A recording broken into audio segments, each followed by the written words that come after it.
ಒಂದು ಲಿಮಿಟ್ ಇದೆ. ಆ ಲಿಮಿಟ್ ಏನಾದ್ರು ದಾಟಿಬಿಡ್ತು, ನೀ ಆ ಕೋಪನ ಇಟ್ಕೊಂಡು ಕೋಪ ಪಟ್ಕೋತಾನೇ ಇದ್ರೆ ಅವ್ರನ್ನ ನೋಡಿದಾಗೆಲ್ಲ ಜ್ಞಾಪಿಸ್ಕೊಂಡು ಅದು ನಿಮ್ಮ ಹೃದಯದಲ್ಲಿ ಹೋಗಿ ಸೇರಿಬಿಡುತ್ತೆ.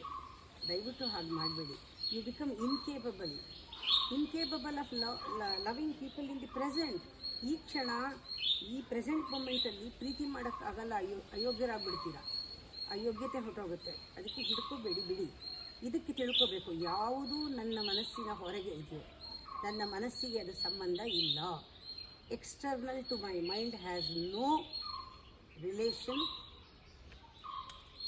The mind.